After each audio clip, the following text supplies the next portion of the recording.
네, 오늘은 벌써 금요일입니다, 여러분. 오늘 이 금요일마다 찾아오는 NFT 이슈들 들고 오신 이강호 대표님 바로 만나보도록 할게요. 대표님, 반갑습니다. 네, 반갑습니다. 네, 오늘도 다양한 이슈들 좀 준비를 해주셨다라고 하는데요.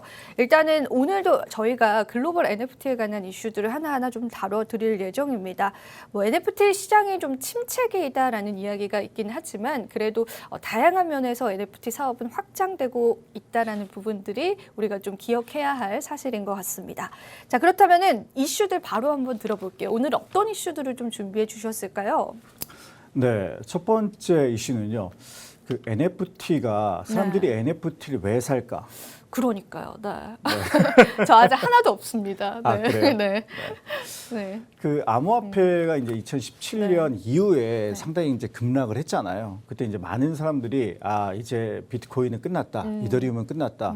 심지어 비트코인의 가격이 그 500만 원까지, 그리고 이더리움이 이제 10만 원까지 떨어졌을 때도 사람들이 이제 사지 않고 이거는 그렇죠. 이제 네. 사라지지 않을까라고 이제 걱정을 많이 했었습니다. 네. 그래서 지금 NFT도 초기 가격에 비해 상당히 많이 떨어졌죠. 네. 그래서 지금 이 시기에 NFT를 뭐를 보고 살까? 만약에 암호화폐가 아까 말씀하셨듯이 내년에 뭐 뜬다고 한다면 NFT도 갖고 있는 게 좋잖아요. 그렇죠. 예. 지금이 저점일 수도 있는 거죠. 그렇죠. 어찌 보면은. 네. 근데 아무거나 살 수 없으니까 그쵸, 아무거나 어떤 거를 살 사야 수 없죠. 되는지 네. 그런 거에 이제 관련된 기사다라고 이제 볼 수가 있는데요. 그 PFP, 오. 예, 우리가 이제 픽처 프루프라고 얘기를 하고 그리고 이제 트위터나 인스타그램 그런 쪽에서 본인의 프로파일 대신에 쓰고 있는 게 이제 PFP인데요. 그래서 NFT라고 하면은 가장 많이 생각하시는 게 디지털 아트를 생각을 하세요. 맞아요. 네. 근데 디지털 아트가 정말 NFT의 혁신을 갖고 온 건 맞습니다. 우리가 옛날에 이제 백남준 씨의 그런 디지털 아트 같은 경우에는 개인이 사기도 너무 비쌌고 그리고 설치를 한 이후에 기기가 고장 나면 또 수리 기사를 부르든지 그런 번거로운 일들이 많았어요. 그런데 NFT 형태로 디지털 아트가 발행이 되고 그리고 그 NFT가 어떻게 보면 전 세계에서 유일하게 나만 가지고 있는 그런 NFT다, 디지털 아트다라는 게 상당히 이제 의미심장했지만 사실은 아트라는 거를 모든 사람들이 인정은 하지만 가지고 있지는 않았습니다. 그렇죠. 일부 네. 사람들만 향유하고 있는 그런 건데 이 디지털 아트 형식의 NFT라고 한다면 물론 디지털 아트를 되게 좋아하시는 분들한테는 의미가 있지만 이걸 가지고서 이게 무슨 의미가 있을까? 아니면 이걸 가지고 어떻게 돈을 벌까? 그런 분들한테는 좀 다가오기가 어려웠던 게 좀 사실입니다. 그래서 그 뒤에 나온 게 이제 P2E 게임 같은 거가 나와서 그 안에서 코인도 채굴하고 재미도 있고 이런 것들이 이제 줄을 이뤘는데요. 지금 이제 유틸리티가 없는 NFT는 좀 가치가 떨어지지 않을까라는 우려가 많이 나오고 있습니다. 그럴 것 같아요. 네, 아무래도. 네. 유틸리티가 있어야죠. 그죠. 네. 근데 유틸리티가 뭐냐? 네. 실제 세상에서의 어떻게 보면 사용 가능성, 그쵸. 효용이라고 볼 네, 수가 있는데요. 그쵸. 그 두 가지가 좀 떠오르고 있는데 그 첫 번째는 NFT 티켓이죠. 티켓. 네. 그리고 멤버십 제도로 운영이 되는. 네. 네. 옛날에도 저희가 이제 티켓을 많이 좀 소개해 드렸잖아요. 그래서 NFT 티켓을 사면 이제 좋은 것들. 그래서 일단은 어디서 이제 이게 정식 티켓인지 우리나라는 별로 그런 일이 발생하지 않는데 외국 같은 경우에는 가짜 티켓으로 야구장을 입장하거나 그런 것들이 정말 부지기수라고 얘기를 해요. 암표도 많고요. 그렇죠. 네. 그러니까 티켓이라는 거를 판매하면서 굉장히 많은 리스크들이 있더라고요. 그래서 이제 그런 부분을 생각했을 때는 NFT로 대체가 됐을 때 충분한 이점이 있지 않을까. 네, 그렇게 좀 생각이 드네요. 네. 맞습니다. 그리고 NFT 티켓 시장이 엄청나게 이제 커진다라고 얘기를 하고 진짜 있습니다. 커질 것 같아요. 네. 네. 그리고 방금 말씀하셨듯이 뭐 암표 그리고 내가 팔고 싶은데 또 급하게 팔고 싶은데 팔 수 없는 분들이 많잖아요. 맞아요. 네. 그렇기 때문에 NFT는 NFT 거래소, 오픈시와 같은 NFT 거래소에서 쉽게 거래가 가능하기 때문에 NFT 티켓이 그만큼 인기가 있어진다라는 거고요. 그리고 또 하나는 메타버스입니다. 네, 메타버스 내에 이제 그 부동산이죠. 우리가 옛날에는 자주 나왔던 것 같아요. 그러니까 샌드박스에서 어떤 프로젝트가 땅을 구입했다, 디센트럴랜드에서 구입했다. 그리고 이제 이번에는 BAYC 아더사이드에서 내가 뭔가를 구입했다. 지금 또 NFT 땅값도 많이 떨어졌는데 그 효용으로 보다면 그 메타버스를 사실 만들어서 유지하는 게 쉽지가 않습니다.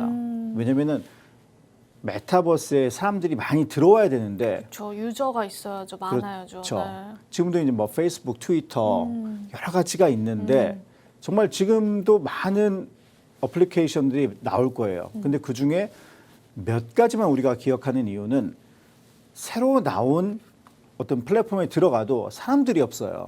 아 맞아요. 네. 그러면 할 맛이 뚝 떨어지는 약간 그런 게 있습니다. 그죠? 그죠? 안 하고 싶어지는 그런 게 제가 있습니다. 얘기를 해야 네. 되는데 사람들이 없기 때문에 맞아요. 얘기하기가 쉽지 네. 않거든요. 네.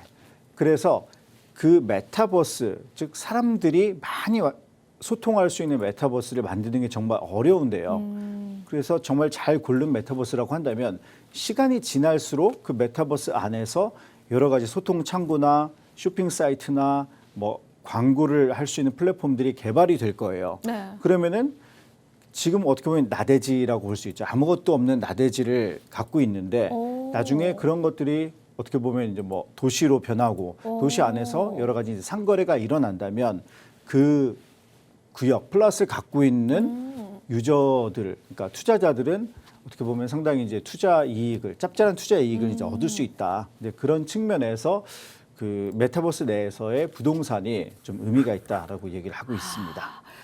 네, 일단은 앞서도 제가 말씀드렸다시피 뭐 그레이스케일에서도 지금의 최고의 장비를 투자할 또 그런 기회가 오고 있다라고 했던 것처럼 NFT 시장 역시도 지금의 침체기가 만약에 후에 우리 암호화폐 시장이 더 살아나게 된다면은 여러분들이 투자하실 수 있는 기회가 될 수 있다라고 생각하셔도 좋을 것 같습니다. 그런데 그러면은 우리가 어떤 NFT를 구매를 해야 하느냐? 정말 실질적인 투자를 원하시는 분들께서는 그게 중요하실 텐데 일단은 NFT 티켓 관련해서의 또 확장성들을 기대해 볼 수가 있고요.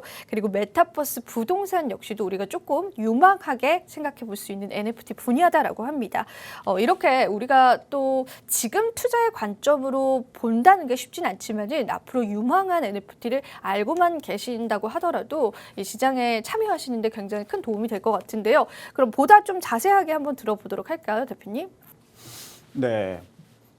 그러니까 현실에서 사용 가능한 그런 NFT가 뭐가 있느냐. 최근에 또 이슈가 되고 있는 게 다이아몬드를 또 구매할 수 맞아요. 있는 네. NFT가 나온다라고 또 얘기를 하고 있습니다. 다이아몬드도 있고. 네. 네. 근데 저는 이제 금의 수익률이 높은 건 알았지만 다이아몬드는 사실 잘 몰랐어요. 그렇죠. 다이아몬드를 투자하기가 사실 일반 우리 투자자분들 쉽진 않잖아요. 저도 투자할 수 있으면 한번 해보고 싶네요. 네. 네. 그러니까 저희가 이제 저도 결혼 반지로 다이아 반지를 했지만 오. 보통 우리가 1캐럿 이하를 하는 게 일반적이잖아요. 맞아요. 왜냐하면 네. 돈이 많지 않으니까. 네.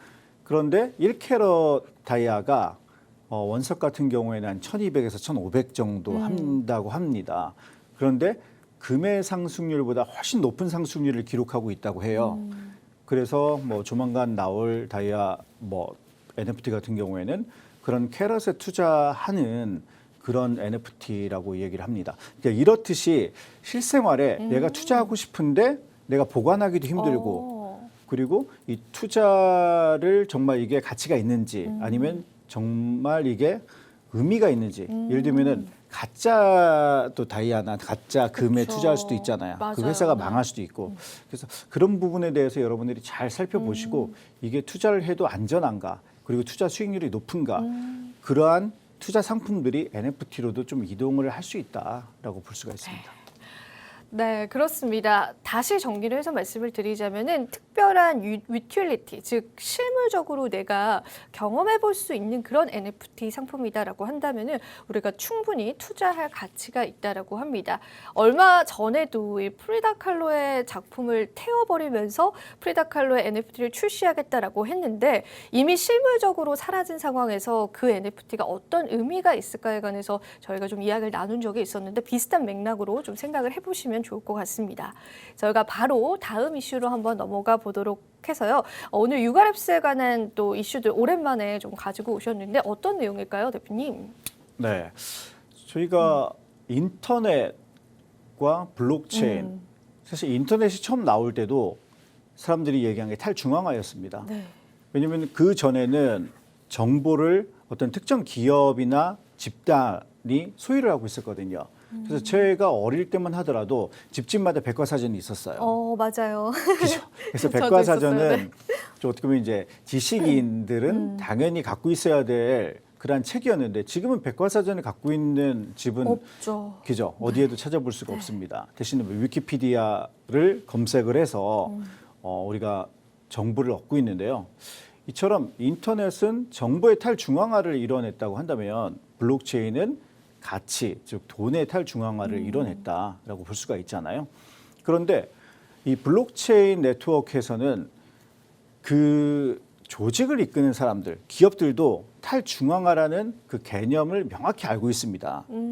그래서 유가랩스는 BAYC를 만드는 회사잖아요.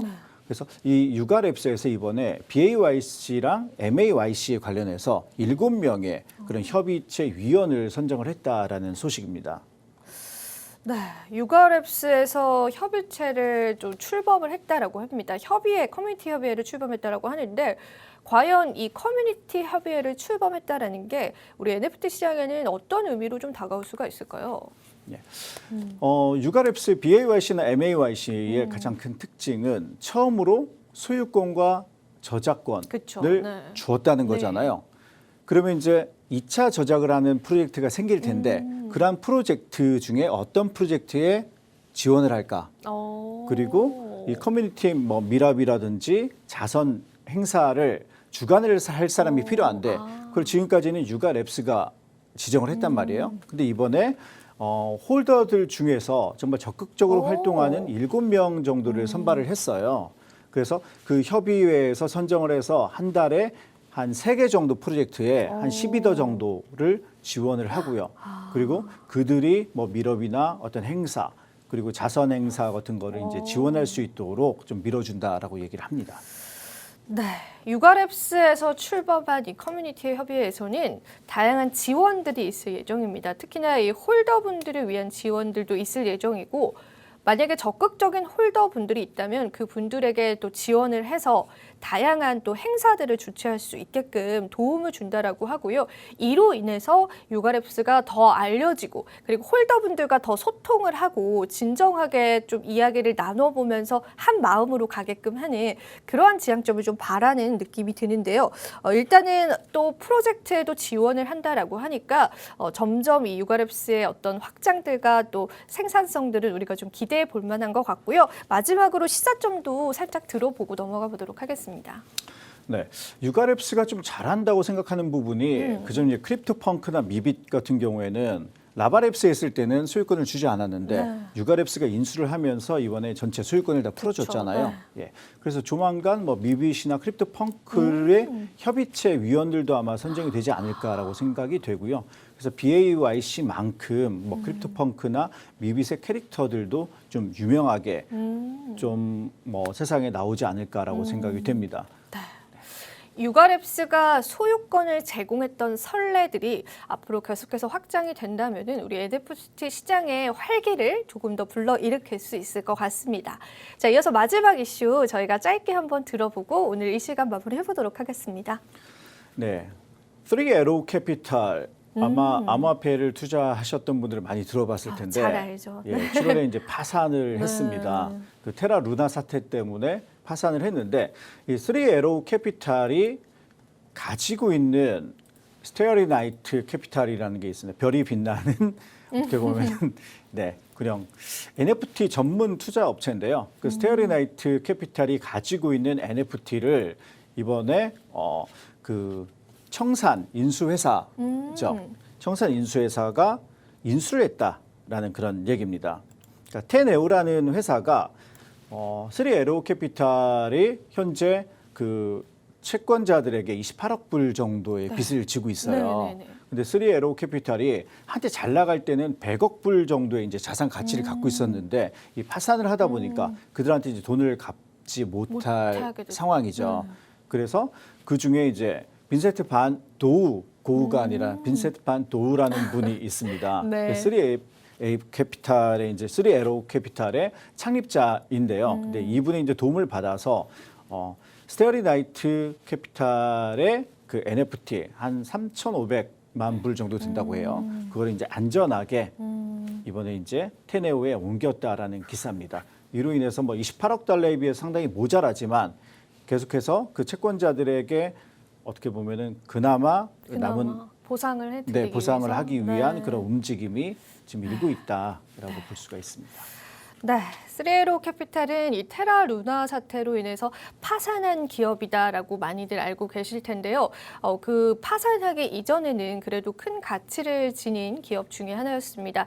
그런데 일단은 투자자분들에게 이 투자금을 그리고 드려야 할 돈을 드리지 못하게 되는 상황이 오게 됐죠. 하지만 이 3에로 캐피탈이 가지고 있는 NFT 컬렉션들을 어느 정도 좀 잘 활용해서 그래도 이 투자자분들에게 보상을 할 수 있는 마련들을 하고 있다라고 하니까 그나마 좀 다행이지 않을까 그렇게 한번 이야기를 여러분들 이해해 보시면 될 것 같습니다.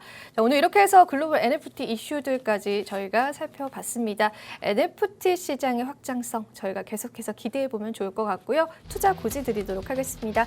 마지막으로 본 방송에서 제공하는 정보는 투자 판단에 대한 조언일 뿐 가치 판단과 상승 하락을 보장하고 있진 않다라는 점 다시 한번 유의 부탁드리고요. 저와 대표님은 다음 주 금요일에 다시 찾아뵙도록 하겠습니다. 오늘도 시청해주신 여러분 고맙습니다.